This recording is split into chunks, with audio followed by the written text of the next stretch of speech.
Hello friends, இன்னைக்கு நாம எப்படி சீஸ் பால்ஸ் செய்யறதுன்னு பார்க்க போறோம். வீடியோக்குள்ள போறதுக்கு முன்னாடி நம்ம சேனலை சப்ஸ்கிரைப் பண்ணிக்கோங்க. ஃபர்ஸ்ட் இன்கிரிடியன்ட்ஸ்லாம் என்னன்னு பார்க்கலாம்.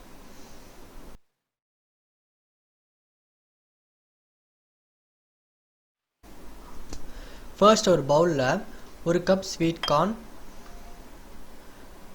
அரை கப் பச்சை பட்டாணி,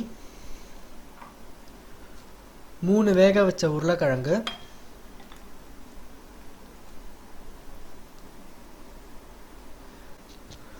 ஒரு ஆனியன் கட் பண்ணி வச்சிருக்கேன், அதையும் ஆட் பண்ணிக்கலாம். இதுல துருவின சீஸை ஆட் பண்ணிக்கலாம். கொஞ்சமா கொத்தமல்லி இலை, 1 ஸ்பூன் மிளகுத்தூள், 1 ஸ்பூன் உப்பு. இப்போ இதெல்லாம் போட்டு நல்லா மிக்ஸ் பண்ணிக்கோங்க. மிக்ஸ் பண்ணதுக்கப்புறம் 2 ஸ்பூன் பவுடர் பண்ண ரஸ்கை ஆட் பண்ணிக்கலாம். இப்போ இதை நல்லா மிக்ஸ் பண்ணி விட்டுருங்க. இப்போ ஒரு பவுலில் 2 ஸ்பூன் மைதா, 2 ஸ்பூன் கார்ன்ஃப்ளவர், கொஞ்சமாக உப்பு, அப்புறம் சில்லி ஃப்ளேக்ஸையும் போட்டு தண்ணி ஊற்றி நல்லா மிக்ஸ் பண்ணிக்கோங்க. நல்லா தண்ணியாக மிக்ஸ் பண்ணிக்கோங்க, அப்போ தான் அந்த கோட்டிங் பண்ணும்போது நல்லா ஒட்டிக்கும். இந்த மாதிரி நல்லா தண்ணியாக கரைச்சிக்கோங்க. இப்போ பால்ஸ் எப்படி செய்கிறதுன்னு பார்க்கலாம்.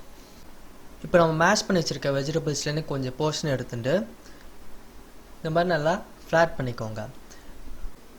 அதுக்கு நடுவில் மொசரல்லா சீஸ் சின்ன பீஸாக வச்சுட்டு இந்த மாதிரி நல்லா பால் மாதிரி பண்ணிடுங்க. இதை இப்போது நம்ம மைதாவும் கார்ன்ஃப்ளவரும் கரைச்சி வச்சுருக்கிற மிக்ஸில் நல்லா டிப் பண்ணிக்கோங்க. அதுக்கப்புறம் இந்த மாதிரி பவுடர் பண்ண ரஸ்க்கு மேலே நல்லா கோட் பண்ணிக்கோங்க. கோட் பண்ணும்போது ஃபுல்லாக கவர் ஆகிற மாதிரி பார்த்துக்கோங்க, அப்போ தான் நல்லா கிறிஸ்பியாக இருக்கும்.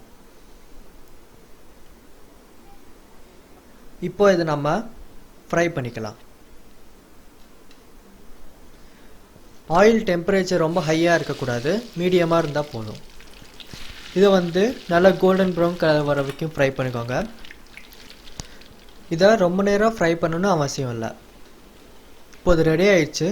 இதை நாம் இப்போ சர்வ் பண்ணிக்கலாம். அவ்வளோதான், சீஸ் பால்ஸ் ரெடி.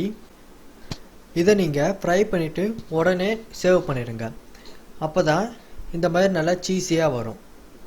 இந்த வீடியோ பிடிச்சதுனா லைக் பண்ணுங்கள், ஷேர் பண்ணுங்கள், மறக்காமல் சப்ஸ்கிரைப் பண்ணுங்கள். நெக்ஸ்ட் வீடியோவில் பார்க்கலாம். பாய்.